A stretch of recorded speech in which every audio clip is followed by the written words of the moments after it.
తిరుపతి దేవస్థానానికి సంబంధించి తిరుపతి పట్టణంలో తొక్కిసలాట జరిగి రాత్రి 6 మరణించినట్టు వార్తలు వచ్చినాయి. సాధారణంగా ఇటువంటి చోట్ల ఆలయాల దగ్గర, ఇతర కాంగ్రిగేషన్స్ జరిగే దగ్గర ఎక్కువ మంది గుమిగూడినప్పుడు తొక్కిసలాటలు జరగడం అనేది సర్వసాధారణంగా జరుగుతుంది. అయితే ఏర్పాట్లు సరిగ్గా ఉన్నట్టయితే, జాగ్రత్తలు తీసుకున్నట్టయితే మరణాలని నివారించవచ్చు. కొన్ని పద్ధతి ప్రకారం ప్రజల్ని కట్టడి చేయగలిగితే, వాళ్ళని పంపించగలిగితే, వాళ్ళకి ఏర్పాట్లు చేయగలిగితే, వాళ్ళకి అసౌకర్యాలు అందించగలిగితే ప్రభుత్వాలు బాగుంటుంది. కానీ ఇప్పటి వరకు చరిత్రలో కని విని ఎరుగని విధంగా తిరుపతిలో ఈ మహావిషాదం చోటు చేసుకున్నది.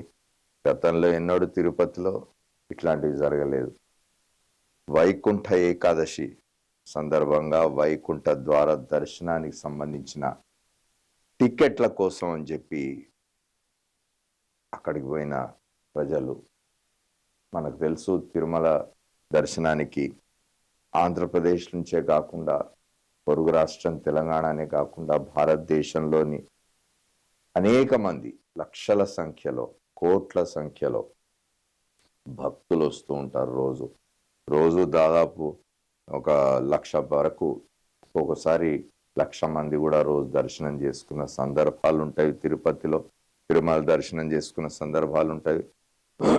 మన తెలుగు వారికి, హిందువులకు తెలుగు వారికి అనే కాదు, హిందువులకు ఇది వాటికన్ సిటీ అని చెప్పుకుంటూ ఉంటారు. అట్లాంటి తిరుపతిలో ఇప్పటి వరకు జరగని విషాదం ఒకటి జరిగింది. దాని మీద ఇప్పటికి 6 చనిపోయినట్టు, నిన్న రాత్రి వరకు 6 మృతి చెందినట్టుగా తొక్కిసలాటలో వార్తలు వచ్చినాయి. ఇంకా చాలా మంది రూయా, స్విమ్స్ ఆసుపత్రుల్లో చికిత్స పొందుతున్నారు. అందులో ఎంతమంది ఎట్లా ఉంటారని తెలియదు. ఇంకా మరణాలు పెరగవచ్చని కూడా డాక్టర్లు చెప్తున్నారు.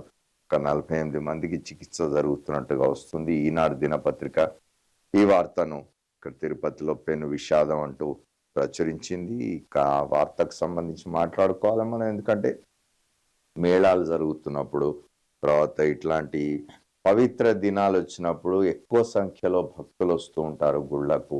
వాళ్ళు వచ్చినప్పుడు వాళ్ళకు అవసరమైన ఏర్పాట్లు సరిగ్గా చేయాల్సిన అవసరం. కానీ ఒకటి మాత్రం నిజం ఏంటంటే, కోట్లాది మంది జనాభా ఉన్న చోట వందల సంఖ్యలో, వేల సంఖ్యలో పోలీసులు ఉంటారు, భద్రతా సిబ్బంది ఉంటారు. కాబట్టి ఒక దశలో ఇవన్నిటిని అదుపు చేయడం అనేది ఇబ్బంది అయిపోతుంది.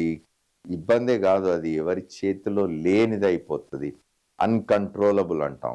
అట్లాంటి పరిస్థితి వచ్చినప్పుడు ఇట్లాంటి సంఘటనలు జరుగుతుంటాయి. నిన్నదే జరిగింది మనకు ఆంధ్రప్రదేశ్లో. ఇక్కడ తిరుపతిలో ఇది మొదటిసారి ఇట్లా జరిగినప్పటికీ ఆంధ్రప్రదేశ్లో గతంలో కూడా ఇట్లాంటి సంఘటనలు జరిగినాయి. ఆంధ్రప్రదేశ్లోనే కాదు, భారతదేశంలో కూడా కుంభమేళా వంటి చోట కూడా ఇట్లాంటి ప్రమాదాలు జరిగిన సంఘటనలు ఉన్నాయి.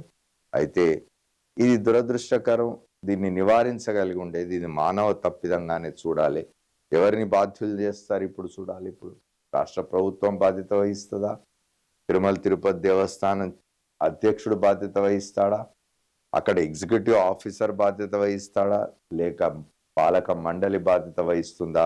స్థానికంగా ఏర్పాట్లు చూస్తూ ఉన్న పోలీసు వ్యవస్థ బాధ్యత వహిస్తుందా అనేది చూడాలి. దీనికి సంబంధించి వాళ్ళ అన్ని పత్రికలు, జాతీయ పత్రికలు, ప్రాంతీయ పత్రికలు అన్ని కూడా భాషతో సంబంధం లేకుండా ఆంగ్ల, తెలుగు అన్ని దినపత్రికలు కూడా ఇవాళ ఇదే విషాదానికి సంబంధించిన వార్తను ప్రధానంగా ప్రచురించినాయి. ఇది